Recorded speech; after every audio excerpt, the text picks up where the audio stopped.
اللہ تعالیٰ نے سال میں ایسے دن رکھے ہیں اور ایسی راتیں رکھی ہیں جن میں ایمان والا اپنے ایمان کی تجارت کو فروغ دے سکتا ہے. وہ ایام جو عشر ذی الحجہ کے نام سے موسوم کیے جاتے ہیں. اسلامی مہینہ ذو الحجہ جو اسلامی سال کا 12واں مہینہ ہے، اس کے ابتدائی 10 دن انتہائی عظمت والے ہیں. رسول اللہ صلی اللہ علیہ وآلہ وسلم پر نازل ہونے والا قرآن بھی اس کی گواہی دے رہا ہے.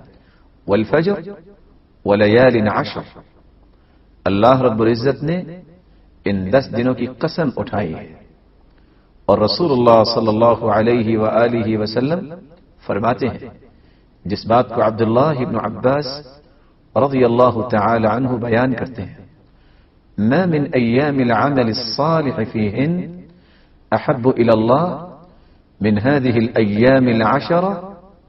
قالوا ولا الجهاد في سبيل الله؟ قال ولا الجهاد في سبيل الله إلا رجل خرج بنفسه وماله فلم يرجع من ذلك بشيء. رسول اللہ صلی اللہ علیہ وسلم نے فرمایا، کوئی بھی ایسا عمل جو بندہ مومن کرتا ہے، ان ایام میں کوئی بھی نیک عمل جو کرتا ہے، ما من ایام العمل الصالح فیہن احب الى اللہ من هذه الایام العشرة، ان 10 دنوں میں کیے گئے نیک اعمال اللہ کے ہاں سب سے محبوب ہے. قالوا ولا الجهاد في سبيل الله؟ رسول اللہ صلی اللہ علیہ وآلہ وسلم سے صحابہ کرام نے سوال کیا، سرتاج رسول، اللہ کی راہ میں جہاد کرنا بھی ان ایام میں نیک اعمال کے برابر نہیں؟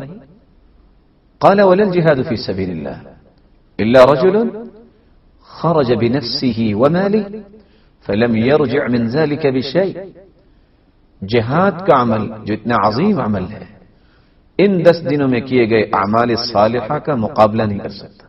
ہاں ایک شکل ہے کہ اگر وہ شخص میدان کارزار میں گیا ہے، اپنی جان کا نذرانہ بھی پیش کر دے اور جو کچھ اس کے پاس مال و دولت ہے اس کو بھی اللہ کی راہ میں قربان کر دے، تو وہ درجہ حاصل کر سکتا ہے جو ان 10 دنوں میں کیے گئے اعمال والے کو درجات نصیب ہوں گے.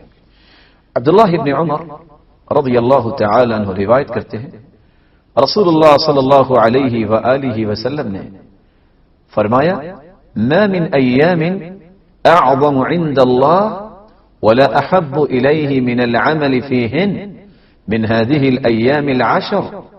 ان 10 دنوں میں کیے گئے اعمال بقیہ سال کے ایام میں کیے گئے اعمال سے افضل ہے، محبوب بھی ہے اور افضل بھی ہے.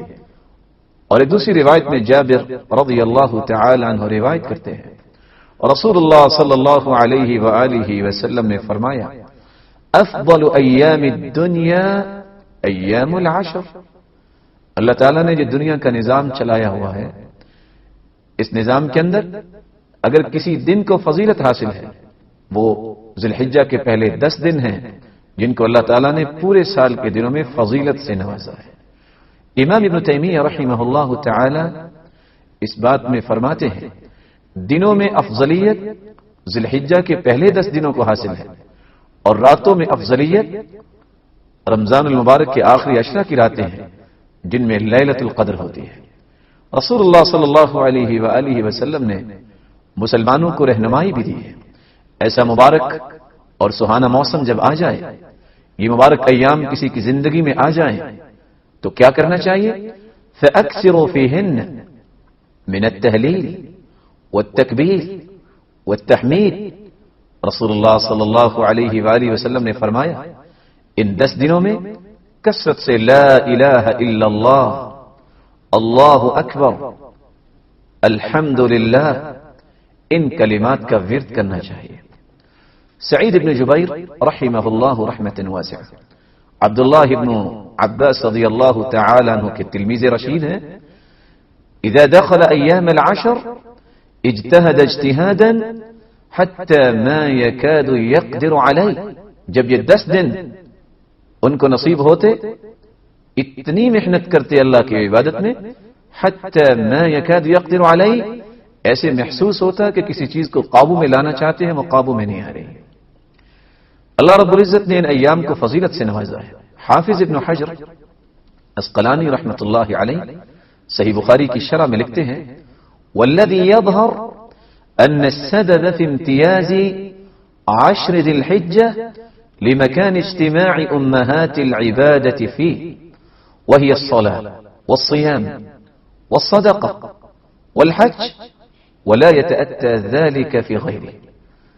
جو بات ہمیں سمجھ میں آتی ہے کہ ان ایام کو اللہ تعالیٰ نے فضیلت سے کیوں نوازا، کیونکہ ان ایام میں اللہ تعالیٰ نے بڑی بڑی عبادات کو جمع کر دیا ہے، عظمت والی عبادات، وہ عبادتیں جو سال کے بقیہ ایام میں نہیں ہوتی۔ نماز ہے، روزہ ہے، صدقہ ہے اور حج ہے۔ ان 10 ایام میں ان 4 عظیم عبادتوں کو جمع کیا ہے۔ انسان نماز تو سارا سال پڑھ سکتا ہے اور روزے بھی رمضان مبارک میں رکھتا ہے، صدقہ بھی دے سکتا ہے، لیکن حج یہ ایک عظیم عبادت، اللہ کے گھر کی زیارت کرنا، یہ صرف انہی 10 دنوں کے اندر ہی اس کی ابتدا ہوتی ہے اور انسان اللہ کا تقرب حاصل کرتا ہے۔ اس لیے رسول اللہ صلی اللہ علیہ وآلہ وسلم نے ان 10 دنوں کو غنیمت جاننا اور ان 10 دنوں کی عظمت کو اپنے دامن میں سمیٹنے کے لیے مسلمانوں کو، اپنی امت کو خوبصورت رہنمائی سے نوازا ہے۔ جب یہ 10 دن کسی مسلمان کی زندگی میں آ جائیں اور وہ بقید حیات ہو، اس کو کون کون سے اعمال کرنے چاہیے؟ سب سے پہلا عمل التکبیر والتحمید والتہلیل۔ یہ 10 دن جب شروع ہو جائے، چاند جب نظر آئے، اس وقت سے لے کر 13 ذی الحجہ تک ایک مسلمان کو لا الہ الا اللہ، اللہ اکبر والحمد للہ، ان کلمات کو اپنی زبان کا زیور بنانا چاہیے۔ اللہ رب العزت ہم سب کو اس بات کی توفیق نصیب فرمائے کہ ہم ان ایام کو غنیمت سمجھ کے گزاریں اور ان ایام میں اللہ رب العزت کے انعامات کے مستحق بنیں اور زیادہ سے زیادہ تکبیریں پڑھیں، اللہ کی کبریائی بیان کریں، تحمید پڑھیں، اللہ رب العزت کی حمد بیان کریں اور اللہ رب العزت کی توحید کو خالص کریں، لا الہ الا اللہ، ان کلمات کو اپنی زبان پہ لائیں۔ میری اللہ سے دعا ہے اللہ ہمیں عمل کی توفیق عطا فرمائے۔ سبسکرائب کیجئے ہمارے چینل اور دبائیے بیل کا آئیکن تاکہ آپ کو ریگولر نوٹیفیکیشن اپڈیٹس مل سکے۔